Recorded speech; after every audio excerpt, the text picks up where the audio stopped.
thank you for sitting down with me here at the Windman Workplace Summit.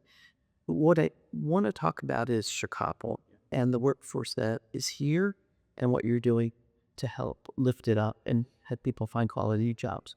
So tell me a bit about the exchange. So the Exchange is an onshore IT delivery center built on the south side of Chicago.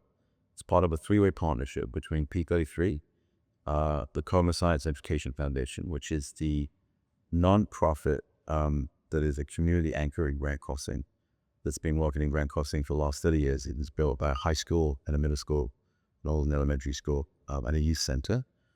So they're deeply embedded in the community and have the trust of the community and know the kids who become young adults.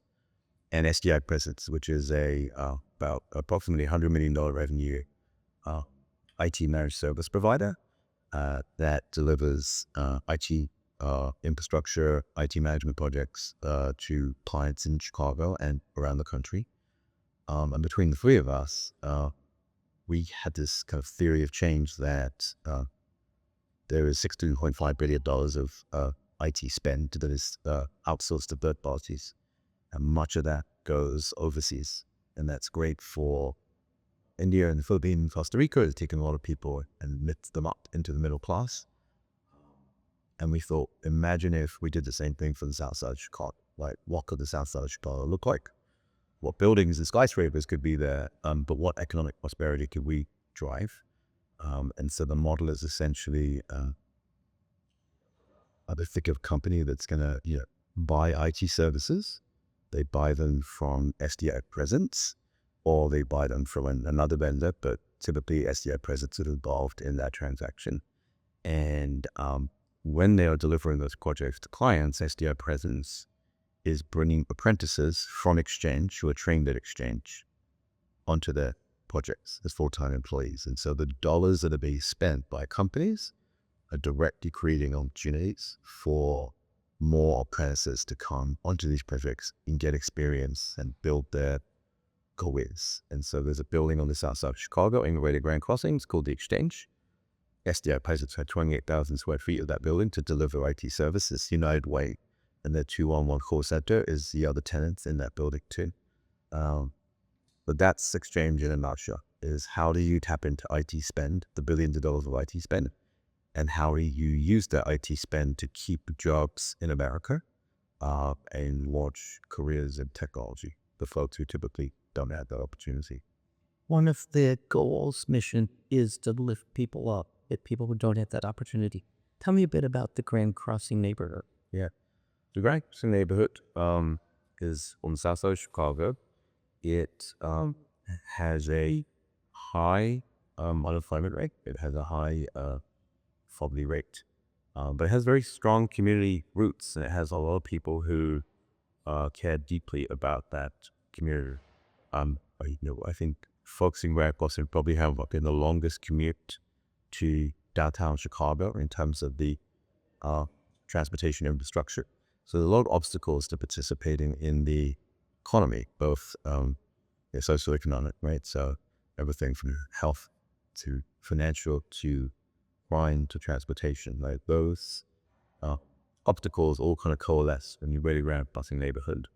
And yet at the same time, there are tremendous anchors like the Como Foundation been working there for a very long time to create more opportunities, to create a stronger education pipeline, to create stronger supports. The youth center is a safe space for people to come and experience. And I think Grand Crossing, like other parts of the south side of Chicago right now, like the Discover Hall Center in Chatham, like the Obama Center in Residential Library in Jackson Park, are having a renaissance for them. It's a strong community, has gone through some very bad times, but has strong roots.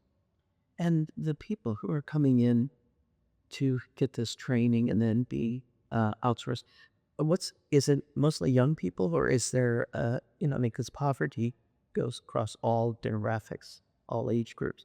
Is it mostly young people, or is it middle-aged and older?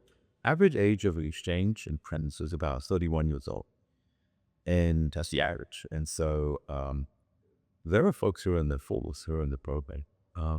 We are actively working on building our youth pipeline, because I think particularly with AI and how important AI is going to be to jobs, in careers, that native AI trained individual is going to have a real opportunity to thrive in this next economy.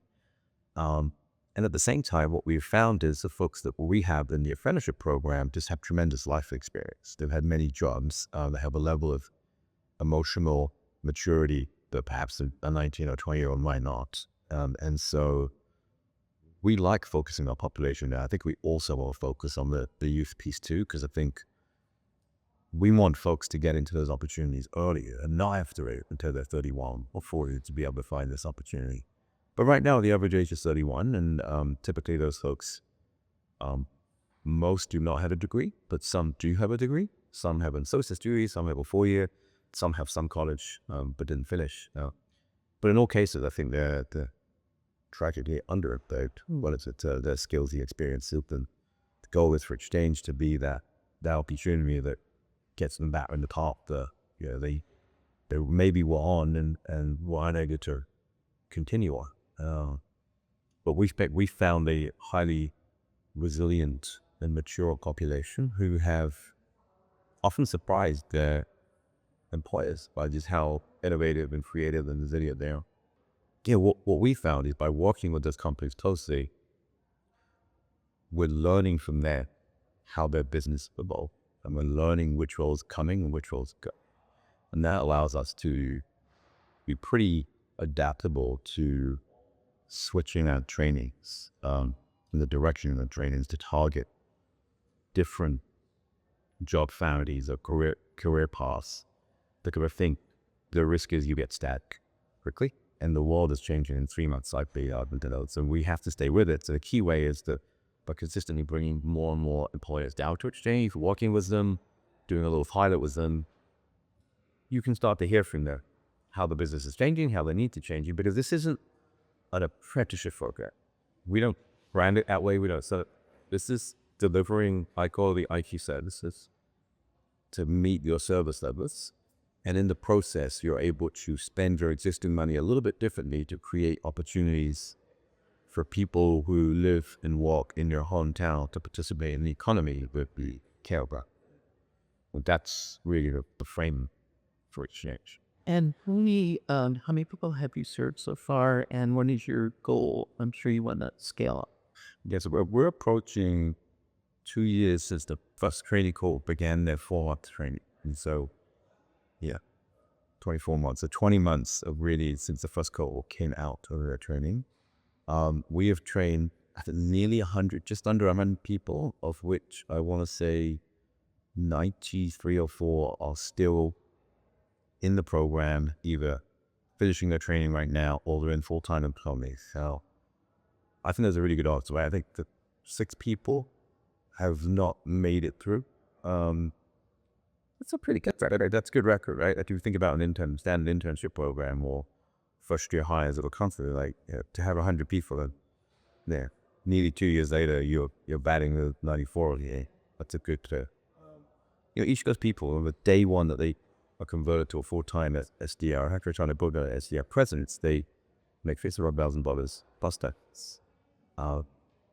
Some of the people have now been there nearly 2 years. Actually, up to 2 people have been promoted. A number of people have been in a staff orientation role because one of the things we do, if a project isn't readily available, but a client wants to participate, there's a second option called staff augmentation. If a client has what he needs, they don't need project team, but they need people. And SDI can provide those people in the staff augmentation role. I think 12 of those people had got it to full-time employees had other corporations where they presumably got at least $80,000 cost benefits, some of them that is. And so the real economic opportunity, I think, created that new $5.3 million in wages in the first 20 to 24 months. And we haven't even come close to kind of hitting the scale that we can hit. And we need to be sensitive to the model, because the model rests with, it's within the context of what's happening with AI. And it's also within the context of what companies are thinking about, pressure from their boards, and pressure from their CEOs to think about their vendor spend and how much they spend and how much they develop talent internally. So all of those kind of headwinds and tailwinds coming together at the same time, and we have to identify the pockets of opportunity for which we go after. I've spoken to a couple of people in Chicago over the years. Let's uncover your workforce development. Seems like there's a pretty strong Chicago ecosystem here where they're trying to lift up communities. And as you described them in the chat, and I've spoken to people in that call center. So what do you feel about the spirit here around uplifting the residents who live here? Yeah, I think the spirit is very strong. I spent some time in 3 years in San Francisco, and it doesn't have the same civic fabric which Chicago does. I think when you become a CEO of Chicago, you're kind of told like you will participate in what's going to happen in your city. You will be part of the business community's answers to that. I don't think you see that every. So I think there's a real civic fabric to Chicago that is unmatched, because I think there are other cities in America that have a similar civic fabric, but they're not as big. I think Chicago really has it at a scalable way. So the spirit is very strong. I think there are a lot of players here trying to do the right thing, whether it be apprenticeships, bed chance hiring, etc. And doing the really hard work of just one foot in front of the other every day, but typically doesn't get recognized, and it's part of the grinding work. And then you kind of live for these like Thunderbird moments where you see an announcement like the IBM announcement last week in 750 jobs, and that was 2 years of work for a lot of people to bring that to life. But I think the spirit is strong. I think everyone is supportive of one another. I think the thing we try to work on is how do we avoid duplicating each other's efforts? How do we make sure that when we show up to an employer that with their scarce time, we don't confuse them with the various efforts that are happening.